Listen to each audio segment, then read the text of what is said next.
नमस्कार मित्रों। आज आज आप लोगों के सामने मैं आया इस चैनल के माध्यम से लेकर आया हूँ कद्दू, जिसे हम कुमड़ा बोलते हैं। तो मैं इसके बारे में बताऊंगा क्योंकि मेरा मोटो ये है कि आदमी बीमारी ना पड़े, इसीलिए आपने मेरे चैनल का नाम भी पहले रखा है, जो मैंने फेसबुक में चला रहा हूँ, फेसबुक पेज में चला रहा हूँ, Ayurvedic foods, Ayurvedic and healthy foods. तो इसका मकसद ही मेरा ये है कि हम बीमार पड़े क्यों। तो मैं सोचता हूँ खा पी के आदमी टंच रहे तो ज़रूरत ही नहीं है कि उससे दवाई लेनी पड़े। तो आज का मेरा पौधा है, वो फल है सब्जी सब्जी के बारे में, जो फूड है कद्दू। जिसके क्या हम लोगों ने इग्नोर कर दिया, हम लोगों ने क्या पूरे सभी लोगों ने इग्नोर कर दिया। लेकिन अगर मेरी आज पूरी वीडियो देखी तो उसके बाद इग्नोर नहीं करेंगे, बल्कि मार्केट में इसको ढूंढेंगे। और इसी के बारे में बताऊंगा, इसके क्या क्या गुण हैं, क्या क्या फ़ायदे हैं। तो आप फल देख सकते हो आप एक बार के लिए। जिसे कद्दू बोला जाता है, कुमड़ा बोला जाता है, पीला पीला कद्दू है ये, जो अंदर से इस तरह होता है। तो इसके बारे में मैं बाद में बताऊंगा। पहले आप लोगों के इससे जुड़ी हुई कहानी पर हिस्ट्री बताता हूँ, जो कि रियल में है। स्टोरी बताता हूँ कि जो कि मेरे पे आप बीती हुई है और मैंने प्रैक्टिकल करा हुआ है इसकी सब्ज़ी के लिए। तो आपको बता देता हूँ कि जब मैं आज से 10 साल पहले क्या कि मेरे को प्रॉब्लम थी कलाई में, और वो कम से कम 8-10 पुरानी थी। तो मेरी इस जगह पर जॉइंट पेन हुआ करता था। तो इस जगह जॉइंट पेन होता था, तो मैं बहुत परेशान रहता था। तो डॉक्टर ने मुझे रिकमेंड किया, दवाइयाँ ली, इधर उधर से लेता रहा, 2-3 डॉक्टर बदले, कुछ नहीं हुआ। फिर एक हमारे फैमिली डॉक्टर थे, उन्होंने मुझे बताया कि आप चिकित्सालय चल जाओ, जो जिला चिकित्सालय है वहाँ पे मैं गया। तो वहाँ पे एक डॉक्टर त्रिपाठी थे, जो कि अब इस दुनिया में नहीं रहे। तो उनसे मैं मिला, उन्होंने कहा ठीक है बेटा, आपको मैं देखता हूँ। और उन्होंने कहा कि आप शाम को आ जाओ, शाम को मिल लेना घर पर भी, मैं ऑपरेशन में जा रहा हूँ। तो मैं शाम को उनके घर पर गया, मैंने बताया। तो उन्होंने मुझसे यही बोला कि बेटा आपकी जो हड्डियाँ उसके बीच में घिसाव होता है, और जिसकी वजह से वहाँ पे गैप बन गया, इसी वजह से उसमें दर्द होता है, और आपको इसके लिए ऑपरेशन करना पड़ेगा। और इसमें एक जो जिससे हम आज की भाषा में बोलते हैं ग्रीसिंग, हो ग्रीस करके ग्रीस टाइप का समझ लीजिए, जिससे हम हड्डियों में सिरिंज के द्वारा डालते हैं जोड़ों पे। तो उन्होंने मुझे बताया कि करना पड़ेगा, लेकिन बेटा 15 दिन बाद ही कर पाऊँगा, क्योंकि मेरे पे भी अगले मंगलवार और शनिवार को ही करता हूँ ऑपरेशन, और दोनों डेट में बहुत सारे पेशेंट हैं। तो अब आप इंतज़ार करिएगा 15 दिन का। तो मैंने कहा ठीक है, 15 दिन का इंतज़ार कर लूँगा। तो उन्होंने कहा 15 दिन, उन्होंने मुझे लिख के दिया कि सिरेंज वगैरह और जो भी इसकी शीशी थी वो सब मंगवाया। और साथ ही उन्होंने मुझे रिकमेंड किया कि आप पक्के कद्दू की सब्ज़ी खा लो, लगातार खाओ, जितने खा सकते हो, सप्ताह में 2 दिन 3 दिन। तो मैंने उनसे पूछा उससे क्या होगा सर खाने से। तो उन्होंने मुझे बल्कि डांट दिया, बोले डॉक्टर मैं हूँ, तुम मुझे जितना कहता हूँ उतना सुना करो, फालतू मेरे पे सुनने का टाइम नहीं। और वो थे भी वैसे ही बहुत पंचुअल थे टाइम के। अगर कोई कितना बड़ा नेता भी आ जाए, तो जबकि वो गवर्नमेंट हॉस्पिटल, लेकिन अपनी सीट से वो 1 बाई 1 ही पेशेंट देखते थे, और लाइन में ही लगा कर देखते थे, चाहे शाम के 3 बज जाए 4 बज जाए, ऐसा नहीं कि 2 बज गए तो घर चल दिए। तो उन्होंने मुझे डांट भी दिया, मैंने डांट कर उनका बुरा नहीं माना, क्योंकि उनके यहाँ ये नियम था कि कोई मोबाइल ऑन नहीं कर सकता और ना कोई बोलेगा। फिर उन्होंने कहा बेटा तुम पूछते हो तो मैं बताता हूँ। कि उन्होंने मुझे एक चीज़ बताई जो क्लियर कट मैं आप लोगों को बताता हूँ। उन्होंने मुझसे कहा कि हड्डियाँ जो बनी होती है कैल्शियम की होती हैं, बट क्या कैल्शियम फर्टाइल होता है, टूटता है। तो उसको रोकने के लिए हमारा पोटेशियम और मैग्नीशियम जो होता है, वो पोषक तत्व बहुत ज़रूरी है, जो कि हड्डियों की कठोरता को बनाए रखता है, और उसको कैल्शियम को टूटने से या उसके घिसाव होने से बचाता है। क्योंकि हमारे सारे जोड़ पे पता है आपको, आपस में हड्डियाँ रगड़ती है, जबकि लसीका होता है, इस वजह से हमें मूवमेंट का पता नहीं चलता है। एक तो जब ग्रीसिंग आगे ख़त्म हो जाती है और उस समय हड्डियाँ फिर रगड़ेंगी तो वही रब होगा, बाद में उसी को हम लोग बोलते हैं हड्डियों में केले के घिसाव हो रहा है, और दर्द हो रहा है, जोड़ों का दर्द हो रहा है, गठिया हो रहा है, बात हो गई, ये सब।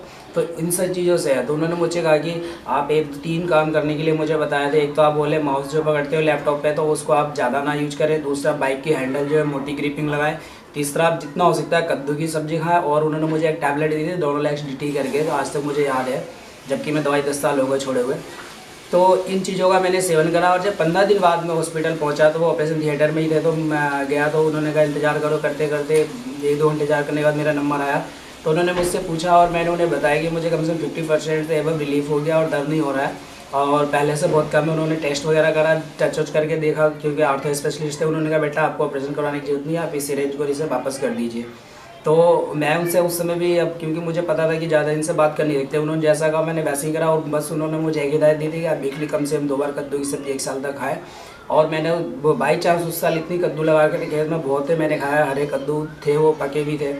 तो उस वजह से मैं आप लोगों के सामने रख रहा हूँ। एक तो होता है कि आप नेट पे देख ले, चाहे इस कद्दू के बारे में बहुत ही आपको गुणकारी बताया जाएगा, या इसके केमिकल फॉर्म में मुझे नहीं पता इसका केमिकल फॉर्म में क्या क्या चीज़ फ़ायदेमंद है, क्या क्या चीज़ मिलता है, लेकिन जितना मुझे नॉलेज को आपको बता रहा हूँ।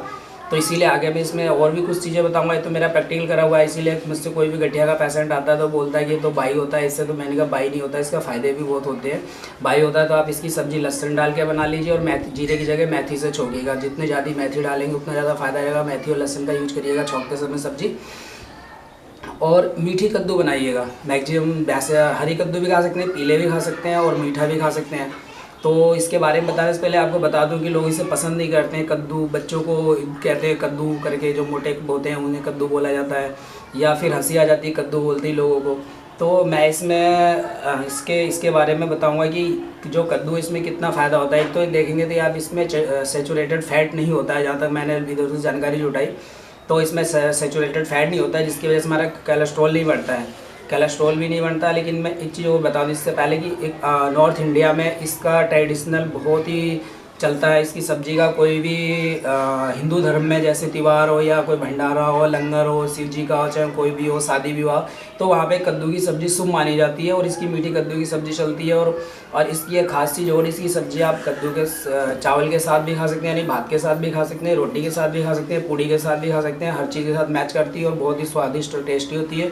तो इसमें गुड़ और खटाई डाल के बनाया जाता है। तो जो चीज़ हमारे यहाँ बनाया जाता है तो इसी में हम बनाते हैं और आगे देखेंगे इसका बेनिफिट भी बहुत है, आपको जो बताऊँगा। तो इसीलिए हमारे जहाँ भी था ऋषि मुनियों को पता था कि हमारे यहाँ पे इनका बहुत फ़ायदा, इसीलिए उन्होंने इसे पूजा पाठ में सम्मिलित करा था कि पूजा पाठ में जब भी हम सब्ज़ी बनाएंगे तो कद्दू की सब्ज़ी चलता था, भंड मंदिरों पे चलता था और इसे पवित्र माना गया है। तो उन्हें गुणों का पता था तभी ऐसा करा गया है।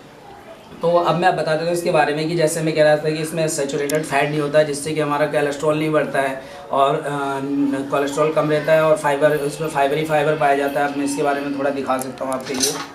और इसके बीज भी बहुत फ़ायदेमंद है। आप देखेंगे तो बीज के भी हज़ारों फ़ायदे हैं। इसमें मैग्नीशियम और जिंक का स्रोत होता है। जिंक जो तत्व होता है, जिंक इसके बीजों में बहुत मात्रा में पाया जाता है। तो आप लोग इसके बीज को भून करके भी खा सकते हैं, जैसे मगज खाया जाता है। तो ये स्वाद में मीठा होता है और इसमें गुड़ चीनी डाल देते हैं तो और टेस्टी सब्ज़ी बनती है। ये जो चीज़ होती है इसको निकाल के आप फेंक देंगे।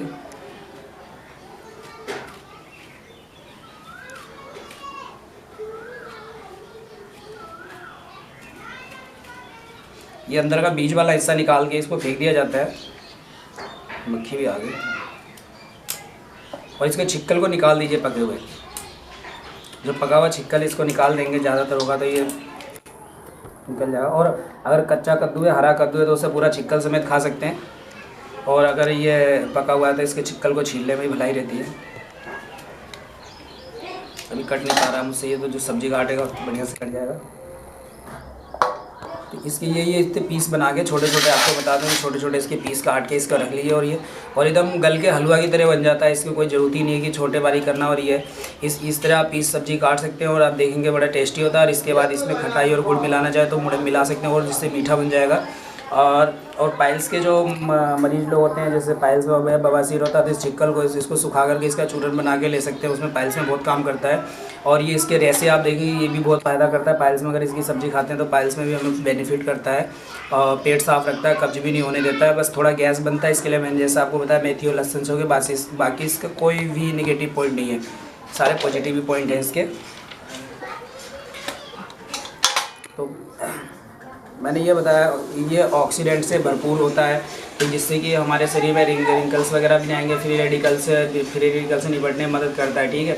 और दूसरा इसका एक प्रयोग हो रहा है कि कितने लोग बोलते हैं कि हमें गर्मी बहुत लगती है, हमारे तलवे से पसीना निकलता है, चाहे कुछ निकलता है। तो आप इसकी डंडी की साइड का, ये डंडी टूट गई है तो डंडी की साइड का पीस लेंगे और उसको पैरों में रगड़ सकते हैं। इसको जितना भी पैर में रगड़ेंगे, ये जिससे तलवे में मतलब रगड़ना है इसको तलवे में रगड़ेंगे और देखेंगे कि इससे ठंडक बहुत मिलती है और शरीर की जितनी गर्मी होती है वो तलवे के जरिए निकल जाती है, जो दिमाग पे ना जा करके सिर की तरफ उसका प्रभाव हो जाता है, बहना चालू हो जाता है गर्मी और शांत हो जाती है।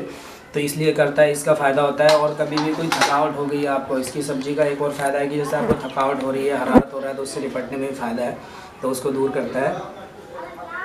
और मन की शांति, अभी हम देखेंगे कि आदमी टेंशन में बहुत रहता है। अगर इसकी आप सब्जी खाएंगे तो आप टेंशन फ्री रहेंगे। टेंशन को भी दूर करती है, यानी तनाव जो हमारे ब्लड का उसको कम करती है, तो इसमें हमारे उसमें भी काम करती है। और हृदय के लिए, अगर हार्ट के लिए बोलें तो हार्ट के लिए तो बहुत ही फ़ायदा है, क्योंकि कोलेस्ट्रॉल को कम करता है। तो सीधे हार्ट पे ही आपको पता है कि फ़र्क पड़ता है, तो इसलिए ये हार्ट के लिए तो बहुत ही फ़ायदेमंद है। और एक इसका प्रयोग हो रहा है कि मैंने डायबिटीज़ के मरीज़ को खुद रिकमेंड करता हूँ। 2-3 लोगों को मैंने कहा भी कि आप इसकी कद्दू की सब्ज़ी खाए, तो उन्होंने ये बोला कि यार मीठी चीज़ खाने डॉक्टर ने मना करा है। मैंने कहा मीठी चीज़ जो फ्रूट्स वगैरह जो लाइट स्वीट्स वाले होते हैं, जैसे हल्के मीठे होते हैं, उन्हें आप ले सकते हैं। जैसे कच्चा केला जो पक गया लेकिन पूर्ण रूप से पका नहीं है, तो उस केले को ले सकते हैं। उस तरीके से इसमें मीठापन होता है, लेकिन अगर आप डायबिटीज़ के मरीज हैं तो इसमें चीनी या गुड़ मत मिलाइएगा और खाली ऐसी इसकी सब्ज़ी बना के लीजिएगा। कच्चा कद्दू भी ले सकते हैं ये, और पका भी ले सकते हैं, क्योंकि इसका बहुत ही प्रयोग होता है। हम लोगों जो शर्करा जो होती है शरीर को, उसको नियंत्रित करता है और अग्न्याशय को सक्रिय करता है। अग्न्याशय के बारे में आपको बता दूं कि जो अग्न्याशय और हैंगर लेंस के द्वीप होते हैं वही हमारे इंसुलिन बनाते हैं और जनरेट करते हैं। मतलब वही अग्न्याशय ही जो है हमारा इंसुलिन बनाने का कार्य करता है। इंसुलिन उसी में बनता है कहा जाए तो। अगर आप कद्दू की सब्ज़ी खाते हैं तो अग्न्याशय को यह सक्रिय रखता है और इंसुलिन बनता रहता है, जिससे कि हमें कोई नुकसान भी नहीं होती है। और शुगर के मरीज़ को अगर इंसुलिन बन रहा है तो शुगर का मरीज ही नहीं होगा, कंट्रोल में रहेगा। और जब इंसुलिन बनना बंद हो जाता है तो शुगर बढ़ जाता है, जैसे आपको पता है। तो इसलिए मधुमेह या शुगर के जो पेशेंट है, डायबिटीज़ वाले हैं, उनके लिए कहा जाता है और बिल्कुल गलत नहीं है, उन्हें खाना चाहिए और 100% खाना चाहिए, बल्कि वीकली दो बार तो खाएं, जिससे शरीर में इंसुलिन का लेवल बढ़ेगा। इंसुलिन का लेवल बढ़ाने का काम कद्दू करता है। तो ये 2-3 चीज़ें हैं जो मैं आपको भरपूर बता रहा हूँ, तरीके से बता रहा हूँ। और इसमें आपने आयरन, मैग्नीशियम, पोटेशियम, जिंक, जो आयरन और जो मैग्नीशियम पोटेशियम होता है इसके फल में पाया जाता है। जो जिंक वगैरह बीज में भरपूर मात्रा में होता है, तो ले सकते हैं। और स्किन और बालों के लिए भी फ़ायदेमंद है, क्योंकि ऑक्सीडेंट अच्छा ऑक्सीडेंट है, तो बाल और जितनी त्वचा वगैरह इसके सक्रिय करेगा, चमकदार बनाएगा। तो इसलिए हम इसके कह ही नहीं सकते कि नुकसान है। और इसका महत्व दिया जाता है, जैसा कि मैं बता चुका हूँ कि शादी ब्याह वगैरह में ट्रेडिशनल चलता है। नॉर्थ इंडिया में, बिहार में चले जाए, पश्चिमी बंगाल में चले जाए, जहाँ पे बांग्लादेश के बंगाली समुदाय के लोग होंगे, वो तो इसको इतना करते हैं कि पूछिए मत। उनकी कोई भी बाजार ऐसे नहीं होंगे जहाँ पे ये चीज़ें ना पाई जाती हो। तो बहुत लोग यूज करते हैं, पूरा पूर्वांचल इसको यूज करता है और खाता है, और अपने स्वास्थ्य को बनाए रखने। और आपको बता दूं कि ये निद्राजनक है। अगर व्यक्ति को नींद नहीं आती और इसकी सब्ज़ी खाता है तो उसे नींद भी आती है। निद्रा को लाने वाला बल और शांति प्रदान करता है, तो और हमारी बुद्धि को बढ़ाता है, हमारी टेंशन को ख़त्म करता है, हमारे कोलेस्ट्रॉल लेवल को बढ़ाता है, हमारे शरीर में मैग्नीशियम पोटेशियम बढ़ाता है, जिंक की कमी को पूरा करता है। तो आप खुद देखिए ना कि कितना फ़ायदेमंद है। और तो और दिल के रोगियों के लिए फ़ायदेमंद है। कोलेस्ट्रॉल नहीं होगा तो धमनियों और सिराओं में जो ब्लड का फ्लो है वो नॉर्मल रहेगा, जिससे हमें हार्ट अटैक या हाई ब्लड प्रेशर या लो ब्लड प्रेशर की भी गुंजाइश ख़त्म हो जाती है। तो इसीलिए हम बोलते हैं कि इसको लेना चाहिए और ले सकते हैं। और ये अच्छे रक्त का निर्माण करता है, रक्त की पावर को बढ़ाता है और बुखार में वगैरह में भी काम करता है। तो एसिडिटी, प्यास, जलन, जितनी भी चीज़ें हैं इनमें काम करता है। और ये कैंसर से भी हमें बचाता है, क्योंकि ऑक्सीडेंट होता है तो इसमें विष को नष्ट करने वाले तत्व पाए जाते हैं, तो ये विष को नष्ट भी करता रहता है। और इसका एक वैसा प्रयोग आपको बताऊंगा जो कि मैंने अपने कलाई में बताया था। उसका रीज़न क्या था, ऑस्टियोपोरोसिस नाम की जो बीमारी होती है, जिसमें कि हमारी हड्डियाँ खोखली हो जाती है, जिसमें वो लोग बोलते हैं पानी भर गया है, या दर्द होता है जो हड्डियों के बीच में खोखलापन आ जाता है, जिसमें पानी जो हमारी लस्सी का होती है इकट्ठी होने लगती है। तो उसके लिए तो ये बहुत ही फ़ायदेमंद है। जितने ऑस्टियोपोरोसिस के इसके मरीज हैं इसको ले सकते हैं और इसमें फ़ायदा होगा। और जो भी उनकी हड्डियों में प्रॉब्लम है, यानी कि जिसको गठिया वगैरह है या जोड़ों का दर्द होता है या शुगर है, जो हमारे बोलते हैं कि ऐसी बीमारी आजकल हो गई कि पूछो मतला इलाज है, तो उसमें ये हमारा कद्दू का सब्ज़ी फ़ायदा करता है। तो इसी हम पत्ते का साग भी बना के खाते हैं। हम क्या पूरे हमारे एरिया क्षेत्र में तो सभी लोग खाते हैं। तो इसके पत्ते जब हो जाते हैं पेड़ के ऊपर, मैं दिखाऊंगा आपको, तो उसके पत्ते का नरम पत्तों का साग बनाया जाता है। इसकी कच्ची सब्ज़ी भी खा सकते हैं, पकने के बाद भी खा सकते हैं। तो इसको अपने घर पे लगाइएगा, और मैं इसकी वीडियो अभी डालूंगा इसकी कि हम कैसे घर में लगा सकते हैं, अपने छत पे लगा सकते हैं, टेरेस पे लगा सकते हैं, तो उसके बारे में भी आपको बताया जाएगा। तो इसीलिए मैं आपसे जैसे पहले स्टार्टिंग में बोल रहा था कि आप अगर इसके वीडियो को पूरा सुन लेते हैं या देख लेते हैं तो आप कभी कद्दू को इग्नोर नहीं करेंगे और इसको खाना चालू कर देंगे। तो आप लोगों से यही मेरी रिक्वेस्ट है कि आपने जब इतने गुड़ देख लिए तो आप खुद आजमाइए और खा के देखिएगा। और ख़ास तौर से एक बात और है कि ये झोपड़ियों में या गाँव में ऐसे ही हो जाता है, इसमें मेडिसिन भी कम, मतलब जो कीड़े मारने की दवाइयाँ वगैरह होती है वो पेस्टिसाइड वगैरह हम कम यूज करते हैं लोग। और अगर खेतों में बोया जाता है तो उसमें पेस्टिसाइड कम यूज होता है, क्योंकि इसमें कीड़े वगैरह नहीं लगते हैं। तो नेचुरल रूप से ऑर्गेनिक भी एक तरीके से होता है। अगर सीजन का लें तो अगर सीजन के कद्दू जैसे जाड़ों में होते हैं, जाड़ों वाले कद्दू अगर पके आप लेकर खरीद के घर में रख सकते हैं तो रख लें, बहुत अच्छा रहेगा। 1-2 साल तक ख़राब भी नहीं होते हैं। और वो जाड़ों के सीज़न में इसमें कोई दवाई डालने की जरूरत नहीं होती है, और ना ही कोई इसमें इंजेक्शन लगाता है कि बड़े करने के। जो ऑलरेडी ये बड़े होते हैं तो छोटा पीस, और जो जाड़ों की सीजन होगा 10-20 किलो तक के हो जाते हैं कद्दू। तो आप लोगों से मेरा रिक्वेस्ट है कि इसकी सब्ज़ी को ज़रूर खाइएगा, इग्नोर मत करिए। पौष्टिकता से भरपूर है। आप जो आज की डेट में ऑफ सीजन की सब्ज़ी खाते हैं उससे बढ़िया एकदम सीजन सब्ज़ी खाएँ। और कद्दू हमेशा मिलता है सीजन में, कच्चा हरा कद्दू और सीजन के बाद पका हुआ पीला कद्दू मिलता है, और इसको अपने भोजन में ज़रूर शामिल करिएगा। आप लोगों से मेरी रिक्वेस्ट है। और कितनी बीमारियों का आपने बता चुका, इन सभी बीमारियों से आप लड़ने की शक्ति मिलेगी और आप लोगों के लिए बहुत फ़ायदा होगा। इसी के साथ ही आपने मेरा वीडियो देखा, धन्यवाद।